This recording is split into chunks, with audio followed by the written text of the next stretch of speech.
This is History Shorts with the Artifactual Scholar. Today, I'll be talking about the Bread and Roses Strike of 1912. In the early 20th century, Lawrence, Massachusetts was a booming industrial town. The banks of the Merrimack River were lined with numerous textile mills, and immigrant laborers from 51 countries lived in the community. Yet the industrial success of Lawrence had a dark side. Working conditions in the mills were abysmal. Laborers worked long hours, 6 days a week, in workshops that were freezing in winter and sweltering during the summer. By 1912, the typical wage for a laborer in Lawrence was $9 a week. Many laborers and their families suffered from malnutrition, occupational illnesses, and disease, and 36% of workers died by the age of 25. On New Year's Day, 1912, a newly passed Massachusetts state law went into effect, limiting the working hours of women and children, but not impacting the hours of the men in the mills.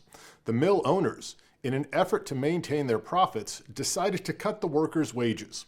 When the mill workers received their pay on January 11th, they were shocked to see the pay decrease.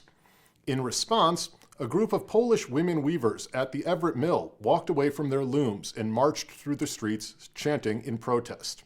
They were soon joined by workers from other mills. On January 12th, the employees of the American Woolen Company joined the protest. Most of the protesters were young women, recent immigrants to the U.S. from Poland, Italy, Hungary, Syria, and many other countries. Within days, more than 25,000 workers had walked out. Because of the unskilled and multi-ethnic makeup of the protesters, the United Textile Workers Union, an affiliate of the American Federation of Labor, declined to participate in organizing the protest. That decision allowed the radical, egalitarian International Workers of the World, or IWW, to take charge. IWW organizer Joseph Smiling Joe Ettore and Italian-American union leader Arturo Giovannitti assumed control of the protests, creating an organizing committee composed of members of the different immigrant communities and putting forth the strikers' demands: a 15% pay increase, double pay for overtime, and no retaliation against striking workers.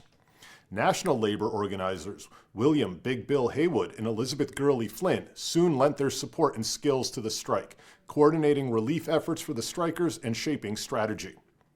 As the strike grew, mill owners turned fire hoses on the protesters, who in turn smashed factory windows with rocks and chunks of ice. The mayor of Lawrence, Michael Scanlon, ordered the police to patrol the streets and suppress the strike, and Massachusetts Governor Eugene Foss called out the National Guard. Though dozens of strikers were arrested, the protests did not stop.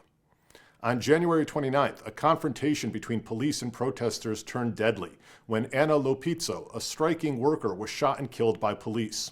The following day, John Ramey, a Syrian youth, was bayoneted in the back and died. Authorities accused Ettore and Giovannitti of inciting the violence, leading to their arrest. As the violence unfolded, many of the strikers sent their children away from Lawrence to live with families and supporters in New York City, where they were greeted with cheers. Another group of Lawrence children were paraded down Fifth Avenue.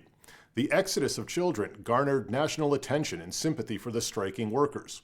When a third group of children was gathered on February 24th to be sent for safety to Philadelphia, the police in Lawrence tried to prevent their departure by brutally confronting the strikers. Women and children were beaten with billy clubs and dragged by the hair while reporters and photographers recorded the events.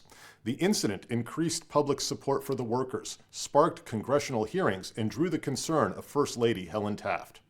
Ultimately, the shift in public opinion, coupled with political pressure, forced the mill owners to concede. On March 12th, the American Woolen Company agreed to the workers' demands, and soon other textile manufacturers in Lawrence and across New England instituted higher wages.